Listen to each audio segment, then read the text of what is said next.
How imposter scams are bilking Americans out of billions. It was an ordinary Monday when Valeria Haedo received a phone call from an unknown number. Though she usually ignores unfamiliar calls, she decided to pick up this time. The caller introduced himself as Officer Robert Daniels from U.S. Customs and Border Protection, stating he held a warrant for Haedo's arrest. Officer Daniels advised Haedo to verify his credentials by searching for his name and department online. When she did, everything seemed to align. However, unbeknownst to Haedo, she was becoming the target of a sophisticated imposter scam. She spent over 3 hours on the phone, ultimately leaving her in tears. Imposter scams, currently the most prevalent fraud type in the U.S., involve fraudsters posing as authoritative figures to exploit their victims using intimidation tactics. Such scams have gained credibility as scammers adopt genuine law enforcement officers' names, utilize authentic office caller IDs, and even mimic regional accents. The Federal Trade Commission, FTC, reported that around 200,000 individuals have been targeted this year alone, with losses amounting to $2.6 billion last year due to imposter scams.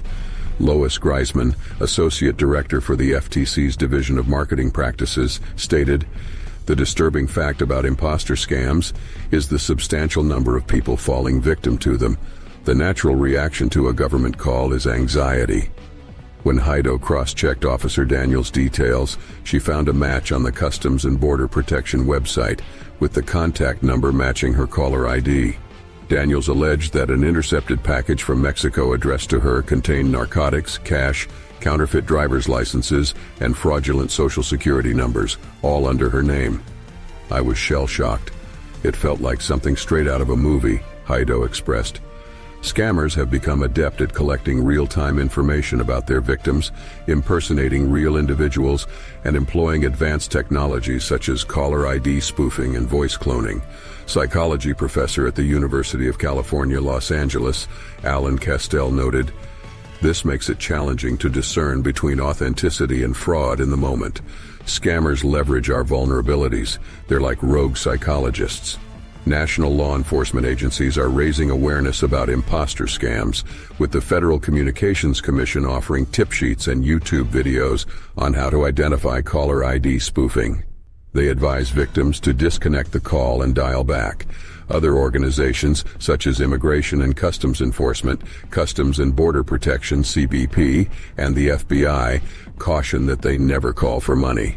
If a person becomes a victim, they should report it to the FBI and FTC.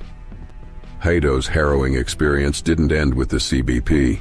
She was also put through to the U.S. Marshal Service and the NYPD, with each subsequent contact becoming more entangled in accusations and allegations. Each officer she spoke with appeared legitimate, intensifying her belief in the reality of her predicament. Real U.S. Marshal Brady McCarran reported that he started receiving complaints about this particular scam last September. "It's widespread, and there's no specific demographic targeted by this scam," he added.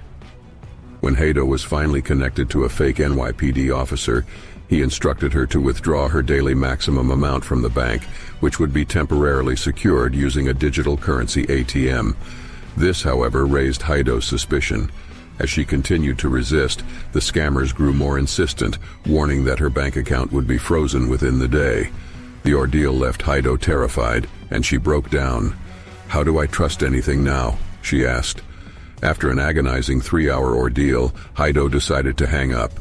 Despite her fears and partial belief in their story, she didn't comply.